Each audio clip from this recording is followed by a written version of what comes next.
Good morning friends, आप सभी का हमारे चैनल एके ट्यूटोरियल्स में स्वागत है। आज हम लोग जो है MJC major course history 5 semester 4 exam का जो है दूसरा सवाल डिस्कस करने जा रहे हैं। दूसरा क्वेश्चन की आज हम लोग व्याख्या करेंगे।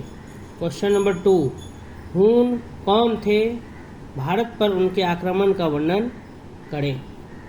या इसी सवाल को इस तरह से भी पूछा जा सकता है कि हून आक्रमण का भारत पर क्या प्रभाव पड़ा।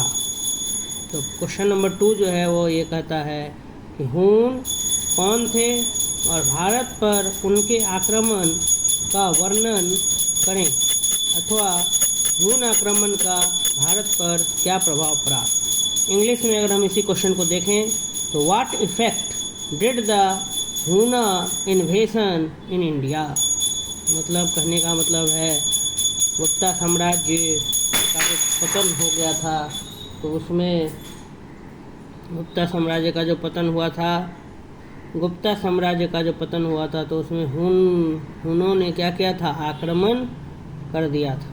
तो हून का जो आक्रमण था जिसके कारण गुप्ता साम्राज्य पतन हो गया था विशेषता, तो वही हून आखिर कौन थे और उन्होंने किस प्रकार से भारत पर आक्रमण किया, इसी चीज़ का चर्चा, इसी सवालों, उन्हीं सब बातों पर आज हम विचार विमर्श करने जा रहे हैं। तो आइए देखते हैं इसका उत्तर किस प्रकार से यहाँ दिया हुआ है। बाकी हम लोग इसको समझने का प्रयास करते हैं कि हून कौन थे और भारत पर उनके आक्रमण का वर्णन करें। हून आक्रमण का भारत पर क्या प्रभाव पड़ा।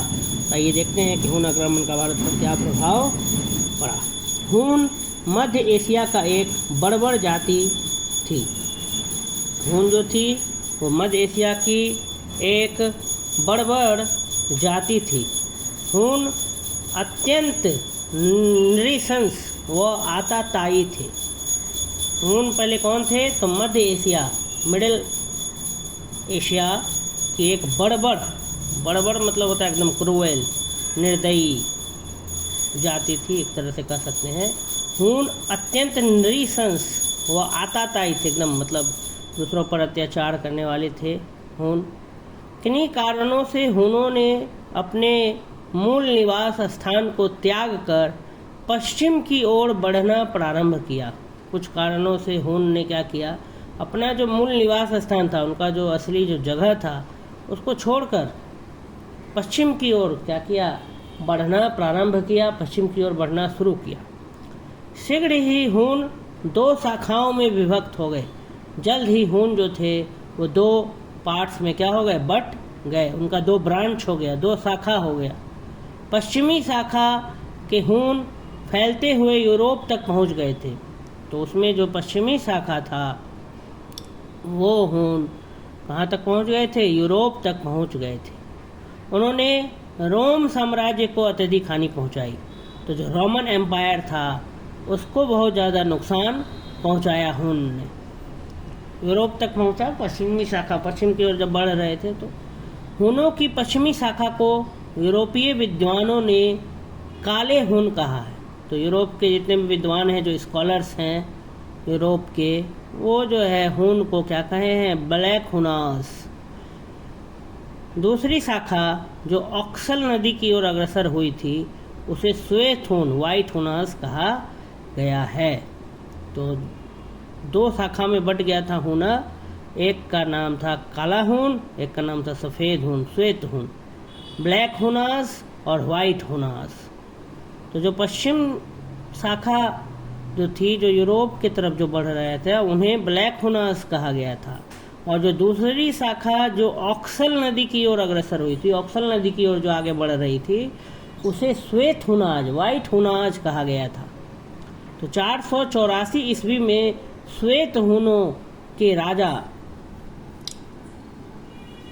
रुसाउनवर ने ससेनियन राजा फिरोज को मारकर हूनों की शक्ति में वृद्धि की तथा 6वीं शताब्दी के अंत तक वे फारस के विशाल साम्राज्य पर शासन करते रहे। उनकी राजधानी बल्ख थी। तो लिखा हुआ है कि जो श्वेत हून थे 484 ईस्वी में जो श्वेत हून थे उसके जो राजा थे रुसाउन वर, उसने ससेनियन राजा फिरोज को क्या किया, मारकर हूनों की शक्ति में वृद्धि की तथा 6ठी शताब्दी अंत तक वे फारस के विशाल साम्राज्य पर शासन करते रहे।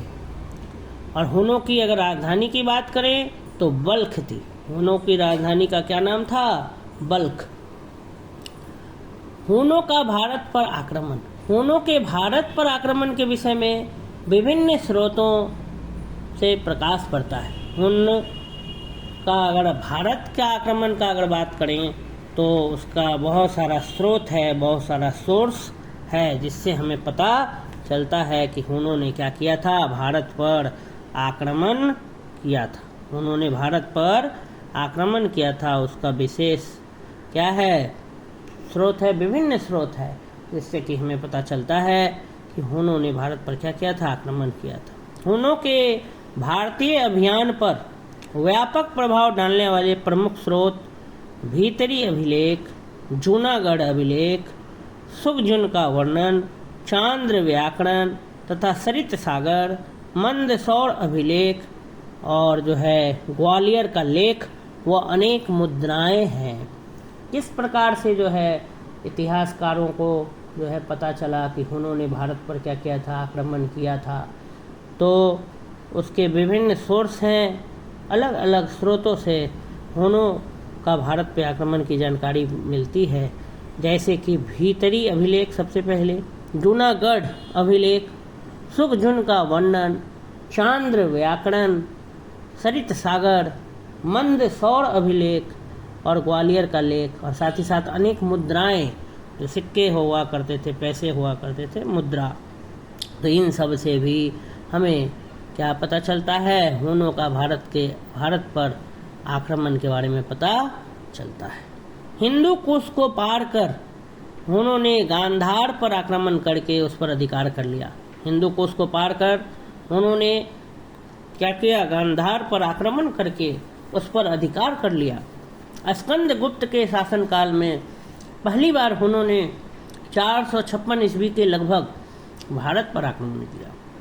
अगर भारत पर आक्रमण सबसे पहली बार उन्होंने कब किया, तो 456 ईस्वी हिंदू कुश को पार कर उन्होंने गांधार पर आक्रमण करके उस पर क्या कर लिया, अधिकार कर लिया।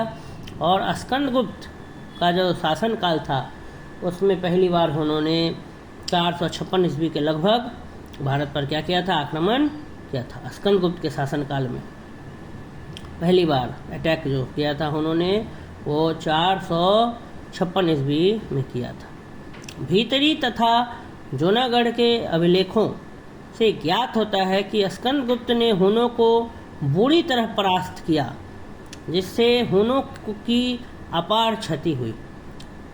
भीतरी अभिलेख और जूनागढ़ के अभिलेख से ये पता चलता है कि स्कंदगुप्त ने हूनों को बुरी तरह हरा दिया, परास्त कर दिया, जिससे हूनों की अपार क्षति हुई। कथा सरित सागर में भी स्कंदगुप्त की इस विजय का अभिलेख में काव्यात्मक रूप में वर्णन किया गया है। कविता के रूप में जो है एक कथा सरित सागर है, उस स्रोत से भी पता चलता है कि स्कंदगुप्त ने इस पर क्या किया था, विजय प्राप्त किया था। स्कंदगुप्त बहुत अच्छा राजा था, गुप्त सम्राट का। इसने अपने साम्राज्य को बचाने के लिए बहुत प्रयत्न किया था।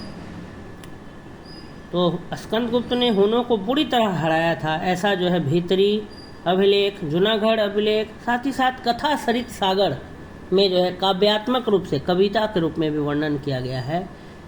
कथा सरित सागर जो अभिलेख है उसके अनुसार जिस समय स्कंदगुप्त ने युद्ध क्षेत्र में हूनों को ललकारा, उस समय उसके बाहुबल के भय से पृथ्वी कंपित हो उठी। मतलब स्कंदगुप्त ने जब युद्ध क्षेत्र में हूनों को बुलाया, ललकारा, तो उस समय स्कंदगुप्त का जो बाहुबल था, जो ताकत था, उसको देख करके पृथ्वी भी कांप उठी थी। मतलब बहुत ज़्यादा ताकतवर था स्कंदगुप्त अपने काल में, और उसने हूनों को बुरी तरह हराया था युद्ध में, ऐसा प्रतीत होता है।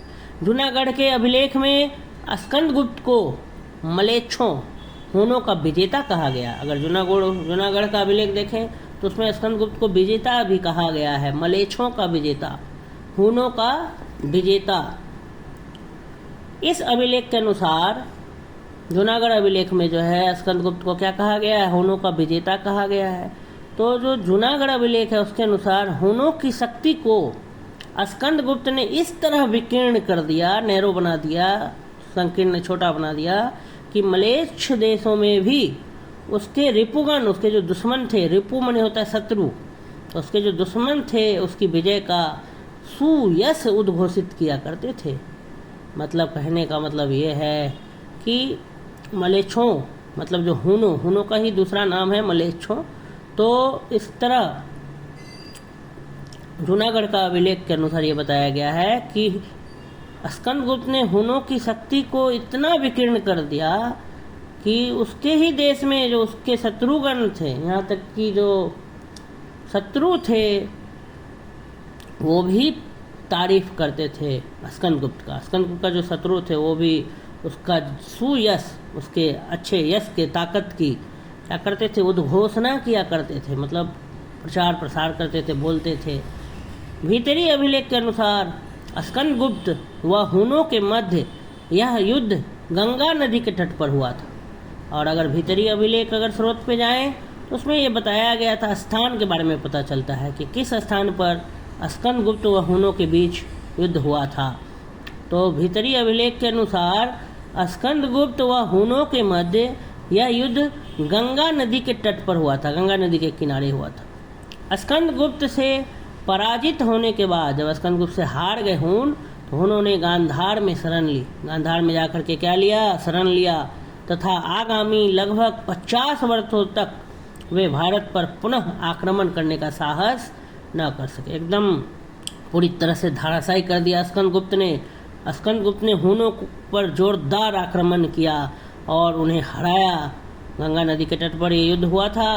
तो जब पराजित कर दिया तब वहाँ से हुन पराजित होकर के, हार करके गांधार में चले गए, गांधार में शरण ले लिया। और फिर आने वाले 50 वर्षों तक उनमें वो साहस नहीं रहा, वो हिम्मत नहीं जुटा पाए भारत से लड़ने का। तो एक तरह से देखें तो स्कंदगुप्त जो है एकदम विजय की प्राप्ति हुई हुनों पर। उस समय हुनों का आक्रमण काफ़ी क्या रहा, कमज़ोर साबित हुआ। परंतु आगे के जो परवर्ती राजा आए उनके शासनकाल में जो है 50 वर्ष के पश्चात तब जो है शायद कमज़ोर पड़ा गुप्ता साम्राज्य, जिस वजह से पतन हुआ। तो आगे देखते हैं कि आगे किस तरह हुआ। तोड़मान स्कंदगुप्त से पराजित होने के बाद जब स्कंदगुप्त से हार गए, उन्होंने गांधार में रहकर, तो वो गांधार में लगभग 50 वर्षों तक रहे, गांधार में शरण लिया था उन्होंने।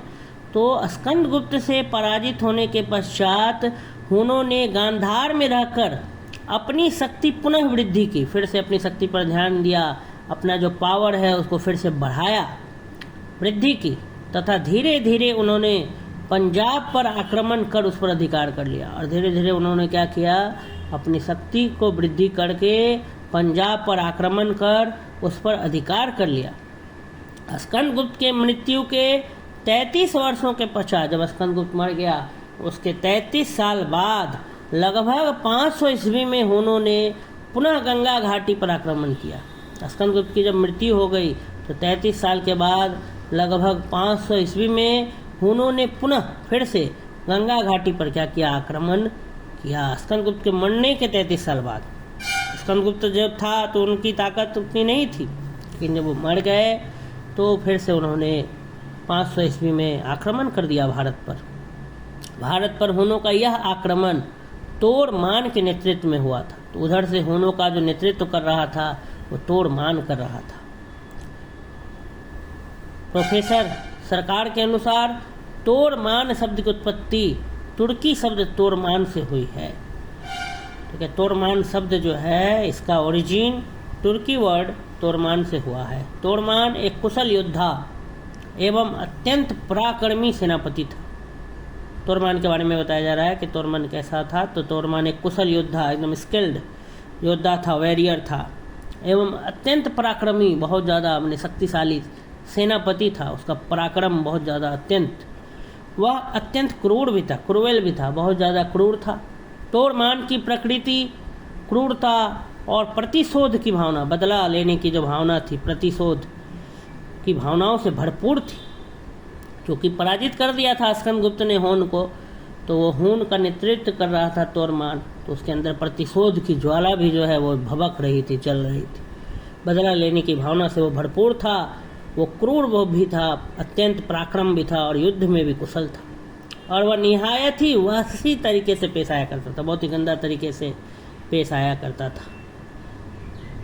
उसकी बौद्ध धर्म में आस्था नहीं थी, अपितु दैत्यों की पूजा में उसकी अनुरक्ति थी। वो बौद्ध धर्म में तो विश्वास नहीं रखता था, परंतु जो राक्षसों की पूजा थी, दैत्यों की, देव और दैत्य होता है, देव माने भगवान और दैत्य माने राक्षस, तो अपितु दैत्यों की पूजा में, जो राक्षसों की पूजा थी, उसमें उनकी अनुरक्ति थी, उनको मन लगता था तोरमान।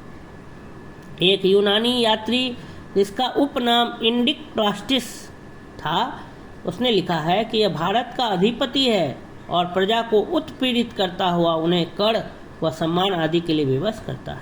एक यूनानी यात्री जो भारत आया था, जिसका नाम था इंडिक प्लास्टिक्स, तो उन्होंने जो है तोरमान को ये बताया कि ये भारत का क्या है, अधिपति है, राजा है, और प्रजा को ये क्या करता है, उत्पीड़ित करता है, परेशान करता है, और उनसे कर इकट्ठा करता है, टैक्स वसूलता है, और सम्मान भी मांगता है, गिफ्ट उपहार भी बोलता है देने के लिए, और विवश करता है लोगों को।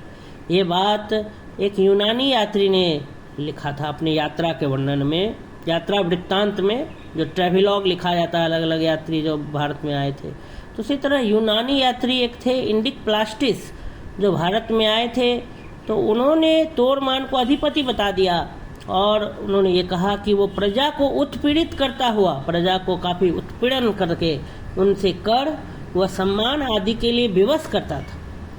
तोरमान ने प्रारंभ में, शुरुआत में काबुल, गांधार, सीमा प्रांत, पंजाब और कश्मीर पर विजय प्राप्त की। तोरमान ने शुरुआत में कहाँ कहाँ पर विजय प्राप्त किया, तो काबुल में, गांधार, सीमा प्रांत, पंजाब और कश्मीर, इन सब जगह पर विजय प्राप्त कर ली। तत्पश्चात उसने मालवा पर आक्रमण किया, जहां गुप्त कौशाम्बी से हून शासक तोरमान की एक मुद्रा मिली है। ठीक है, मालवा प्लेटू नाम सुने होंगे आप लोग, पठार, मालवा पठार। काबुल अफगानिस्तान की राजधानी है, तो ये सब पंजाब कश्मीर तो सुने ही होंगे। तो खैर अभी का ये सब नाम है, और वो पुराना, पहले तो सब एक जगह था अलग। तो इसलिए तोरमान ने प्रारंभ में, शुरुआत में काबुल, गांधार, सीमा प्रांत, पंजाब और कश्मीर पर विजय प्राप्त की। तत्पश्चात उसके बाद उसने मालवा पर आक्रमण किया, जहां गुप्त कौशाम्बी से हून शासक तोरमान की एक मुद्रा मिली है। इसके अतिरिक्त 8वीं शताब्दी के जैन ग्रंथ कुवलयमाला में तोरमान को उत्तरापथ का शासक कहा गया है। इस रचना से 8वीं शताब्दी के जैन ग्रंथ एक है जिसका नाम है कुवलयमाला, ये एक जैन ग्रंथ है। तो 8वीं शताब्दी के समय, 8th सेंचुरी के समय ये मतलब ग्रंथ के बारे में बताया जा रहा है। तो उस समय में जैन ग्रंथ में तोरमान को उत्तरापथ, उत्तर का जो रास्ता था, उसका शासक, रूलर बताया गया। इस रचना से गंगा घाटी में तोरमान के राजनीतिक प्रभाव की पुष्टि होती है। ये जो जैन ग्रंथ है कुवलयमाला, उससे ये पता चलता है कि तोरमान का राजनीतिक प्रभाव था, परंतु ऐसा प्रतीत होता है कि हूनों का उत्तर भारत पर आधिपत्य अधिक समय तक कायम न रह सका। उत्तर भारत में जो है यही जो तोरमान आया था, तो तभी तक उसका राजनीतिक प्रभाव हूनों का देखने को मिलता है। बाकी उसके बाद जो है हूनों का आधिपत्य अधिक समय तक कायम नहीं रह सका। एरन अभिलेख से पता चलता है, ज्ञात होता है कि गुप्त शासक नरसिंह बालादित्य के प्रांतीय शासक भानुगुप्त ने सेनापति गोपराज की सहायता से तोरमान को हरा दिया। लेकिन फिर एरन एक अभिलेख है, एरन अभिलेख से ये पता चलता है कि गुप्ता डायनेस्टी का जो शासक थे नरसिंह बालादित्य, ये भी काफ़ी बहादुर थे। तो नरसिंह बालादित्य के प्रांतीय शासक भानुगुप्त जो थे, उसने सेनापति गोपराज की सहायता से तोरमान को क्या किया, हराया था। ये भी लिखा हुआ है। तो नरसिंह बालादित्य के जो प्रांतीय शासक थे भानुगुप्त, और उसने अपने सेनापति गोपराज की सहायता से तोरमान को हरा दिया। किंतु इस युद्ध में गोपराज की मृत्यु हो गई, तो सेनापति लेकिन मर गए, वीर गति को प्राप्त हुए। तो 500 ईस्वी से 528 के मध्य मालवा में परिव्राजक वंश के शासन के अनेक प्रमाण उपलब्ध हैं, सबूत उपलब्ध हैं 500 से 528 के बीच। अतः स्पष्ट है कि 510 ईस्वी से पूर्व ही तोरमान का आधिपत्य मध्य भारत पर से समाप्त हो गया था। मतलब कि 510 ईस्वी से पहले ही तोरमान का जो शासनकाल था, जो आधिपत्य था, वो खत्म हो चुका था। तोरमान ने अपनी शक्ति एवं दूरदर्शिता से फारस से मध्य प्रदेश तक के विस्तृत क्षेत्र पर अपना आधिपत्य स्थापित किया। तोरमान जो था वो अपना शक्ति और दूरदर्शिता उसके अंदर था, तो फारस से लेकर मध्य प्रदेश तक का जो फैला हुआ क्षेत्र था, विस्तृत क्षेत्र, वहाँ तक अपना साम्राज्य स्थापित कर लिया, आधिपत्य स्थापित कर लिया, अधिकार स्थापित कर लिया। स्कंदगुप्त द्वारा पराजय, जो स्कंदगुप्त ने जो हुनों को हराया था, उसका प्रतिशोध लेने में भी, उसका बदला लेने में भी तोरमान सफल हुआ। तोरमान की मृत्यु 520 ईस्वी से पूर्व ही बनारस में हुई, किंतु अपनी मृत्यु से पहले पूर्व गुप्त वंश व भारतीय राजनीतिक एकता को उसने जितनी क्षति पहुंचाई, जितना नुकसान पहुंचाया, उसकी कभी पूर्ति नहीं हो सकी। तो तोरमान ने, ऐसे प्रतिशोध कहा जाता है कि तोरमान जो है भारत, स्कंदगुप्त ने जो हुनों को पराजित किया, तो उसका प्रतिशोध, उसका बदला लेने में भी तोरमान का मतलब सफल हो गया। और 520 ईस्वी से पहले तोरमान की मृत्यु जो है वो बनारस में हो गई थी, लेकिन मृत्यु से पहले उसने भारत का जो राजनीतिक एकता था उसको बहुत नुकसान पहुंचाया, जिसका पूर्ति अभी भी नहीं किया जा सकता। तोरमान ने कई प्रकार के सिक्के चलवाए जो उत्तर प्रदेश, पंजाब, कश्मीर व राजस्थान के विभिन्न स्थानों से प्राप्त होते हैं। तोरमान ने बहुत प्रकार के सिक्के चलवाए जो उत्तर प्रदेश, पंजाब, कश्मीर, राजस्थान, इन स्थानों से क्या होते हैं, मिलते हैं। अगला जो है हमारा मिहिर कुल। फिर ग्वालियर अभिलेख से ज्ञात होता है कि तोरमान की मृत्यु के पश्चात, जब तोरमान मर गया तो उसकी मृत्यु के पश्चात उसका पुत्र, तोरमान का पुत्र था मिहिर कुल, वो शासक बना। फिर एक और चाइनीज ट्रैवलर थे वेन सांग। वेन सांग ने लिखा है कि मिहिर कुल की राजधानी सांकल सियालकोट थी। मिहिर कुल ने, जो किसका पुत्र था, तोरमान। तोरमान की जब मृत्यु हो गई तो फिर उसका पुत्र मिहिर कुल जो है वो शासक बना। तो ह्वेनसांग उस समय शायद भारत में आए थे भ्रमण करने के लिए, तो उन्होंने अपने ट्रेवलॉग, अपना यात्रा वृत्तांत में लिखा है कि मिहिर कुल की राजधानी जो थी वो सांकल सियालकोट थी। उसकी मुद्राओं व अभिलेखों से उसके साम्राज्य के अंतर्गत भूभाग होने का पता चलता है। ऐसा फिर कासमस ने लिखा है कि उसने संपूर्ण भारत पर अधिकार करके मनुष्य को उत्पीड़ित किया तथा उन्हें कर देने के लिए विवश किया।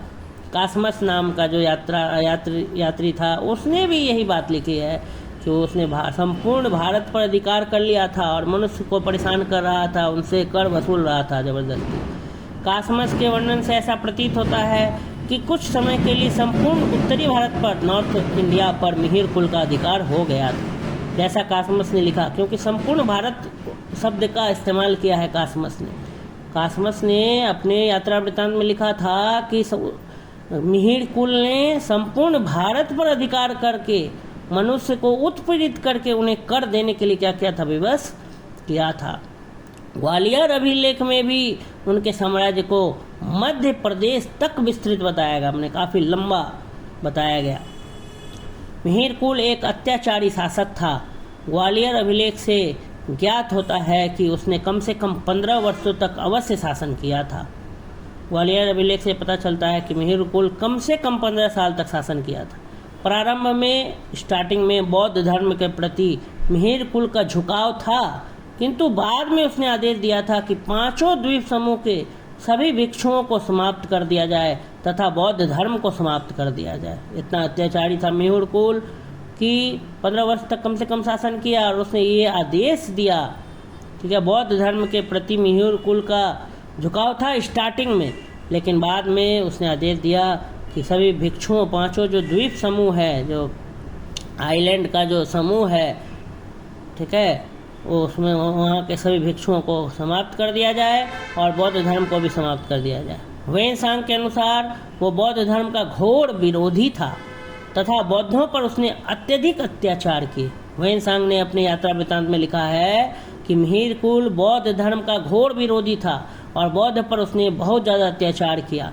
मिहिर कुल के विषय में सुगजुन ने लिखा है कि इस राजा की प्रकृति क्रूरता तथा प्रतिशोध की भावना से भरपूर थी तथा वह निहायत वहसियाना निर्दय से पेश आया करता था।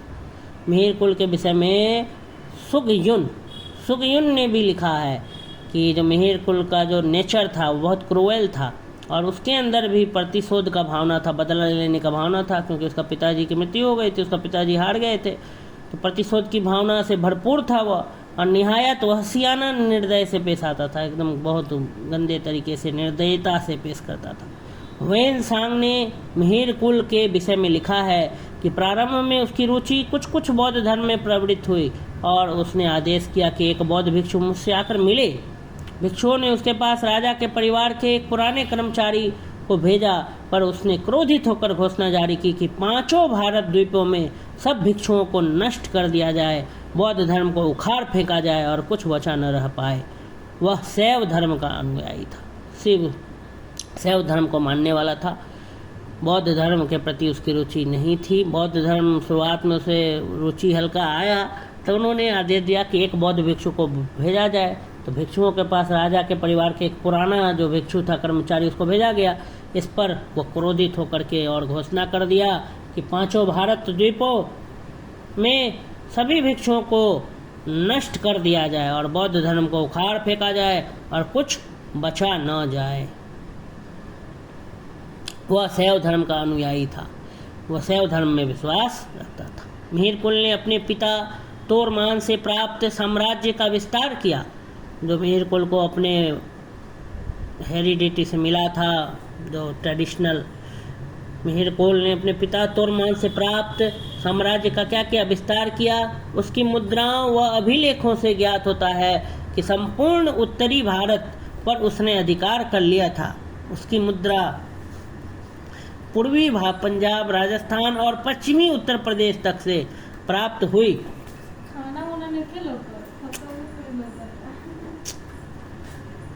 किंतु उसी शक्ति को शीघ्र ही गुप्त शासक बालादित्य व मालवा के शासक यशोधर्मन ने चोट पहुंचाई। मिहिर कुल ने अपने पिता तोरमान से जो साम्राज्य प्राप्त किया था उसको उसने फैलाया, विस्तार किया। उसकी मुद्राओं व अभिलेखों, जो भी मुद्रा छपाया था मिहिर कुल ने और अभिलेख लिखा था, उसे ये पता चलता है कि संपूर्ण उत्तरी भारत पर उसने अधिकार कर लिया था। उसकी मुद्रा पूर्वी पंजाब, राजस्थान और पश्चिमी उत्तर प्रदेश तक से प्राप्त हुई है, किंतु उसी शक्ति को शीघ्र ही गुप्त शासक बालादित्य व मालवा के शासक यशोधर्मन ने चोट पहुंचाई। तो मिहिर कुल तो काफ़ी ताकतवर था, अपने पिता तोरमान से जो भी साम्राज्य प्राप्त था उसको फैलाया, लेकिन मुद्राओं और अभिलेख से पता चलता है कि संपूर्ण उत्तरी भारत पर उसने अधिकार भी कर लिया था और उसकी मुद्रा जो है पूर्वी पंजाब, राजस्थान और पश्चिमी उत्तर प्रदेश तक से मिली है। किंतु जो मिहिर कुल की जो शक्ति थी उसको जल्द ही गुप्त शासक जो बालादित्य थे और मालवा के जो शासक थे यशोधर्मन, तो यशोधर्मन और बालादित्य ने जो है बहुत चोट पहुंचाया मिहिर कुल को। मिहिर कुल व बालादित्य ह्वेनसांग के वृत्तांत से ज्ञात होता है कि गुप्त शासक नरसिंह बालादित्य ने मिहिर कुल को परास्त किया था। ह्वेनसांग का जो वृत्तांत था, जो ट्रेविलॉग था, इसे ये पता चलता है कि गुप्त शासक नरसिंह बालादित्य ने मिहिर कुल को हरा दिया था। ह्वेनसांग के अनुसार मगध के राजा बालादित्य की बौद्ध धर्म में अगाध श्रद्धा थी।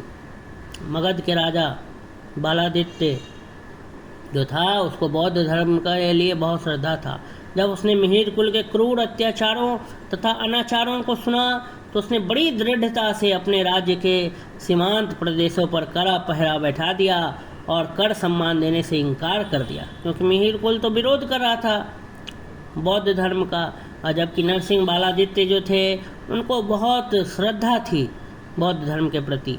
तो जब उसने देखा कि मिहिर कुल जो है बौद्ध धर्म के प्रति अत्याचार कर रहा है, बौद्ध भिक्षुओं को नष्ट करने का आदेश दे रहा है सभी द्वीपों पर, बौद्ध धर्म को उखाड़ फेंकने का आदेश दे रहा है। तो ये सब जब सुना बालादित्य तो उसने बहुत कड़ा पहरा अपने सीमांत प्रदेशों पर लगा दिया और बोला कि अब हम लोग कर भी नहीं देंगे, टैक्स भी नहीं देंगे, सम्मान भी नहीं देंगे। कर और सम्मान देने से इनकार कर दिया। जब मिहिर कुल ने उसके प्रदेशों पर आक्रमण किया, अटैक कर दिया, तो बालादित्य ने अपनी सेना सहित एक द्वीप में शरण ली। मिहिर कुल जब उसके प्रदेशों पर आक्रमण किया, अटैक किया, तो बालादित्य ने अपनी सेना लेकर के एक द्वीप में जाकर के शरण ले ली। मिहिर कुल ने अपनी सेना का मुख्य भाग अपने छोटे भाई के नेतृत्व में रहने दिया और किश्तियों पर, नावों पर सवार होकर सेना के एक भाग के साथ द्वीप पर उतरा। मिहिर कुल ने अपनी सेना का जो मुख्य भाग था अपने छोटे भाई के नेतृत्व में रहने दिया और किश्तियों पर सवार होकर सेना के एक भाग के साथ द्वीप पर उतरा। एक तंग भाग पर उसने बालादित्य के सैनिकों ने घेर लिया। बालादित्य उसकी हत्या करना चाहता था, किंतु माता के अनुरोध पर उसे छोड़ दिया। बालादित्य का मन था कि उसको अटैक करके मार दें मिहिर कुल को, परंतु बालादित्य की जो माता थी उन्होंने अनुरोध किया कि नहीं, मत मारो मिहिर कुल को। वापसी पर मिहिर कुल को पता चला कि उसके भाई ने उसके राज्य पर अधिकार कर लिया। तो भाई को जो राज्य छोड़ करके गया था अपना मुख्य भाग, तो अब जब लौटा तो फिर देखा कि भाई ने उस पर क्या कर लिया है, अधिकार कर लिया है। कुछ समय पश्चात षड्यंत्र द्वारा मिहिर कुल ने कश्मीर के राजा की हत्या कर दी, वह उसके राज्य पर अधिकार कर लिया। इस घटना के 1 वर्ष पश्चात उसकी भी मृत्यु हो गई। ठीक है, तो ऐसा पता चलता है कुछ समय पश्चात षड्यंत्र द्वारा मिहिर कुल ने क्या किया, कश्मीर के राजा का भी हत्या कर दिया और उस पर अधिकार कर लिया, परंतु उसका भी, मिहिर कुल का भी मृत्यु हो गई 1 साल बाद। अगला जो बिंदु है वो है यशोधर्मन से पराजित। मंदसौर अभिलेख। मंदसौर अभिलेख से यह ज्ञात होता है कि मिहिर कुल को मालवा के शासक यशोधर्मा ने परास्त किया था। हमें इतिहास के बारे में जानकारी जो है वो विभिन्न स्रोतों से ही मिलती है, अभिलेख से, यात्रा वृत्तांत से, उन्हीं से हम जान पाते हैं कि किस समय क्या हुआ था। तो मंदसौर अभिलेख से हमें ये पता चला कि मिहिर कुल को मालवा के शासक जो थे यशोधर्मा, उसने हराया था। इस स्तंभ लेख में, पिलर पर जो लेख लिखा गया था, उसमें काव्यात्मक ढंग से कविता के रूप में कहा गया था कि जिसने शिव जी को छोड़ करके, तो क्योंकि शैव धर्म को मानने वाला था, कि जिसने शिव जी को छोड़ करके अन्य किसी के सामने अपना शीश नहीं झुकाया था, उसकी भुजाओं के द्वारा अलिंगित होने के कारण हिमालय दुर्लंघनीय दुर्ग शब्द को अभिमान पूर्वक धारण करता है। ऐसे मिहिर कुल के मस्तक को अपने बाहुबल के द्वारा यशोधर्मा ने नीचे झुकाकर क्लेश युक्त किया तथा उसके बालों को जूट में लगे हुए पुष्पों के द्वारा अपने दोनों पैरों से उसने पूजा कराई। तो ऐसा लिखा है कि स्तंभ लेख जो था मंदसौर में जो स्तंभ लेख था उसमें ये लिखा गया है कि जिसने शिवाजी को छोड़कर अन्य किसी के सामने अपना शीश नहीं झुकाया तथा उसकी भुजाओं के द्वारा अलिंगित होने के कारण हिमालय दुर्लंघनीय दुर्ग शब्द को अभिमान पूर्वक धारण करता है, ऐसे मिहिर कुल के मस्तक को अपने बाहुबल के द्वारा यशोधर्मा ने नीचे झुका दिया और उसको काट दिया, क्लेश युक्त किया। उसके बालों को जूट में लगे हुए पुष्पों के द्वारा, फूल के द्वारा, उसका बाल का जो फूल था उससे अपने दोनों पैरों की पूजा कराई। कहने का मतलब यह है यशोधर्मा जो थे उसने काफ़ी बुरी तरीके से क्या किया, परास्त कर दिया मिहिर कुल को। इस युद्ध में पराजित होने से पूर्व मिहिर कुल का राज्य कश्मीर से ग्वालियर तक विस्तृत था, पर इस पराजय के उपरांत उसका राज्य केवल कश्मीर तक सीमित रह गया। जब ये युद्ध चल रहा था मिहिर कुल और यशोधर्मा के बीच, तो इस युद्ध से पूर्व पहले मिहिर कुल के पास जो था, अगर सत्ता देखें, साम्राज्य देखें, तो कश्मीर से लेकर ग्वालियर तक था, कश्मीर से लेकर ग्वालियर तक उसका साम्राज्य जो था वो विस्तृत था।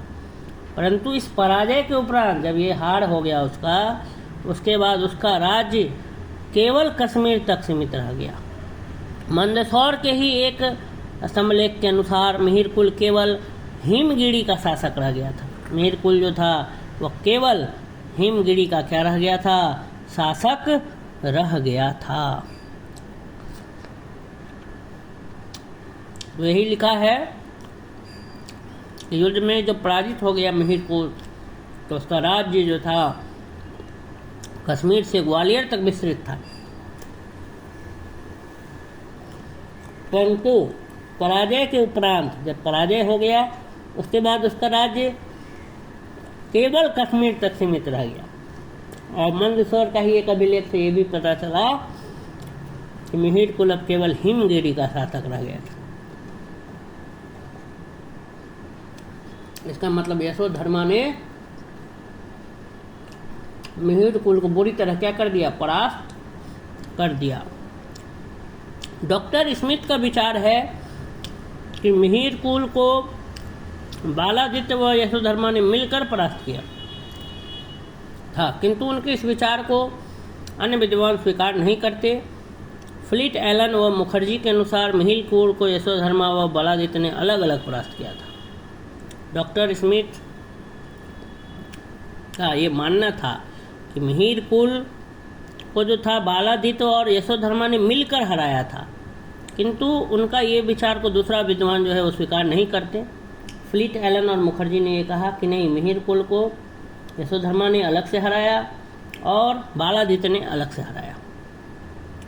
तो कुछ कंट्रोवर्सी भी होता है, कंट्रोवर्शियल लोगों में आपस में मतभेद भी होता है। तो यहाँ मतभेद देखने को मिल रहा है कि डॉक्टर स्मिथ ये कहते हैं कि मिहिरकुल को बालादित्य और यशोधर्मा ने मिलकर हराया, जबकि फ्लिट एलन व मुखर्जी जो है ये मानते हैं कि मिहिरकुल को यशोधर्मा और बालादित्य ने क्या किया था, अलग अलग हराया था। जो भी हो, परंतु जो है मिहिरकुल की क्या हुई थी, हार हुई थी, ये जरूर पता चलता है। ऐसा प्रतीत होता है कि मिहिरकुल को पहले यशोधर्मा ने परास्त किया 528 ईस्वी से 532 ईस्वी के समय।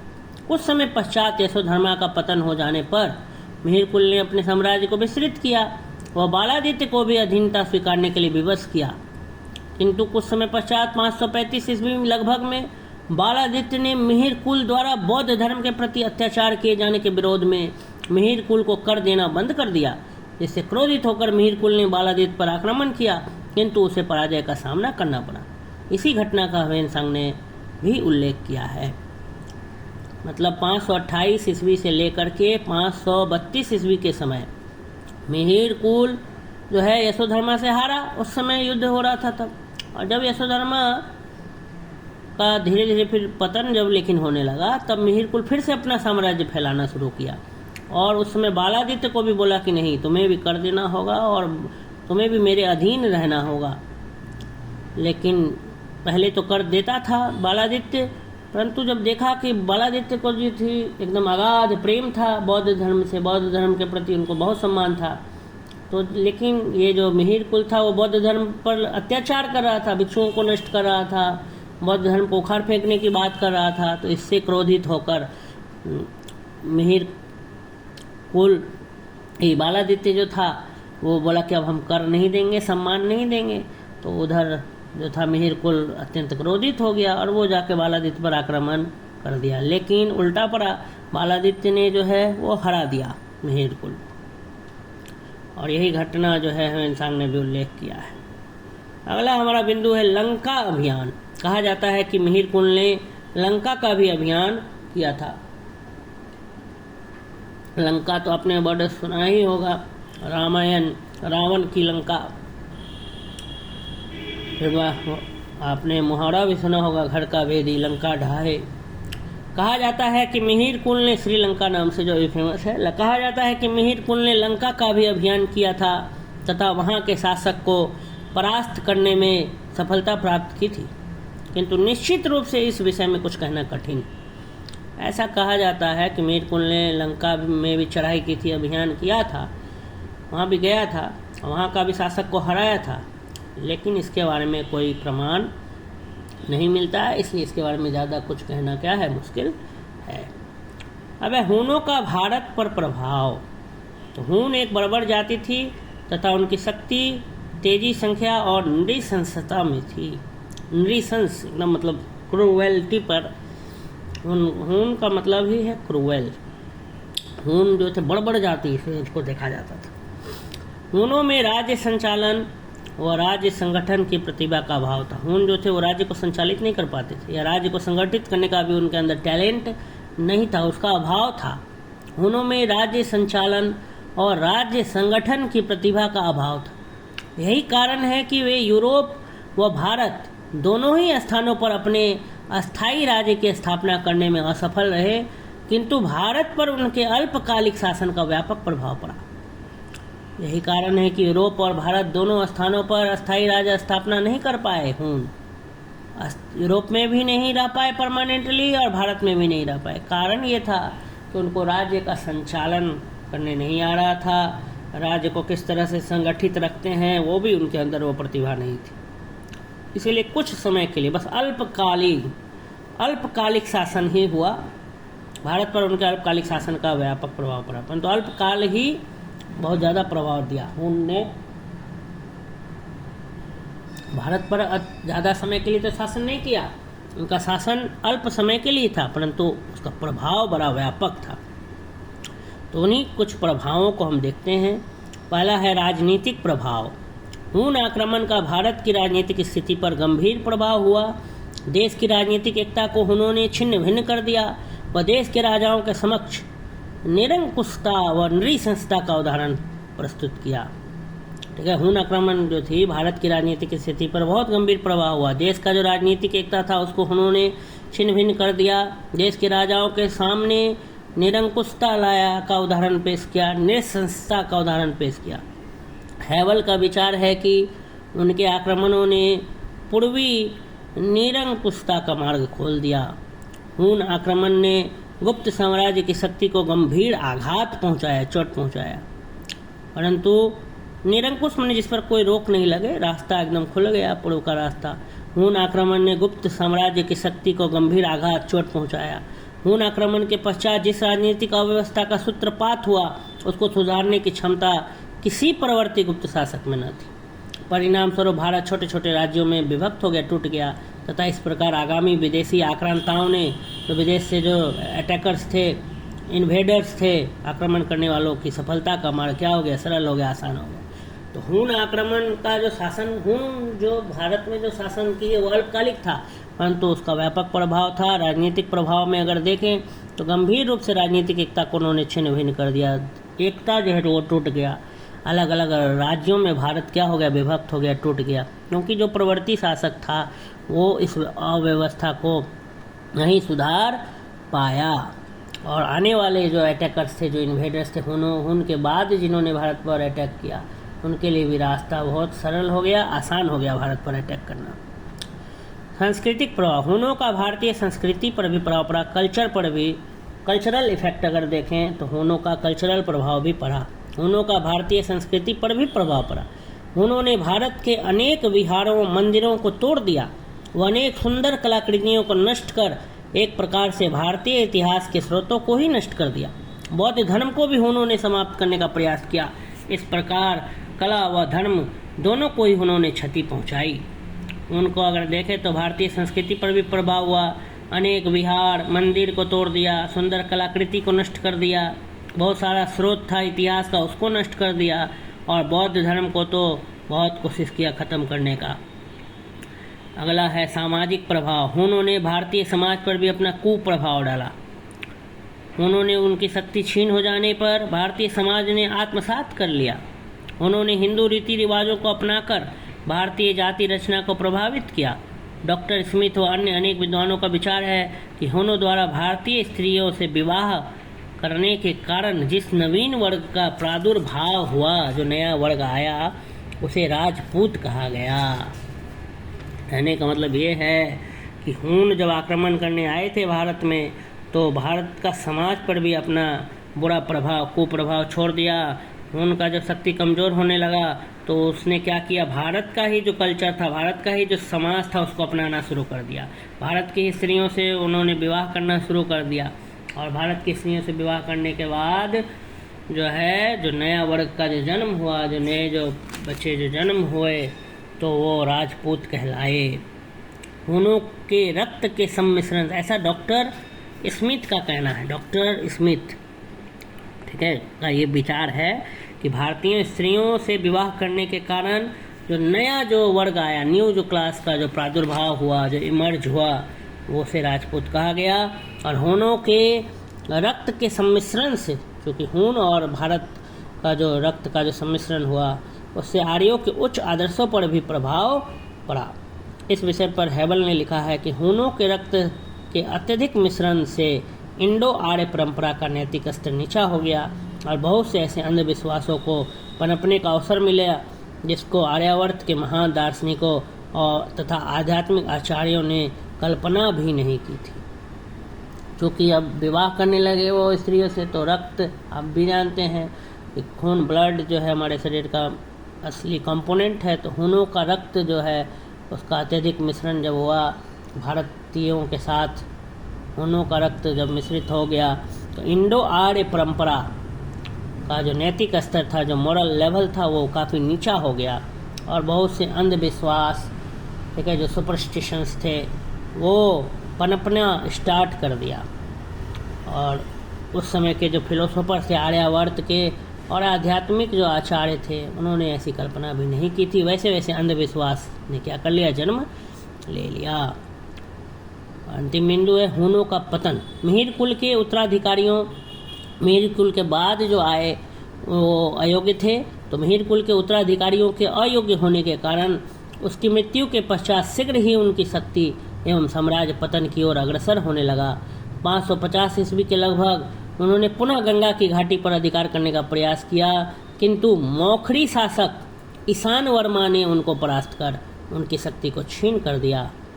ठीक है, मिहिर कुल का जो उत्तराधिकारी थे वो अयोग्य थे, तो जब मिहिर कुल मर गया तो उसके बाद जो उत्तराधिकारी सब जो आए वो उनका पतन होना शुरू हो गया।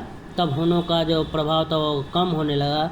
550 ईस्वी के लगभग जो है फिर से उन्होंने सोचा कि हम जो है गंगा की घाटी पर अधिकार करेंगे, लेकिन उस समय मौखरी के जो शासक थे ईशान वर्मा, उन्होंने उनको परास्त कर दिया, हरा दिया और उनकी शक्ति को कमज़ोर कर दिया, छीन कर दिया।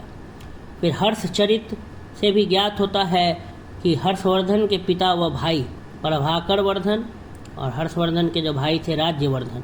हर्षचरित जिसमें हर्षवर्धन के का जो है पूरा जीवनी है, तो हर्षचरित्र से भी ज्ञात होता है कि हर्षवर्धन के जो पिता थे प्रभाकर वर्धन और हर्षवर्धन के जो भाई थे राज्यवर्धन ने उसकी रही सही शक्ति को भी क्या कर दिया, समाप्त कर दिया। और कालांतर में हुन भारतीय जनता के साथ मिलते गए और धीरे धीरे भारतीय रंग में ही रंग गए। मतलब अब अटैक उनका ख़त्म हो गया, वो मिलजुल के भारत में ही बस गए, रह गए धीरे धीरे।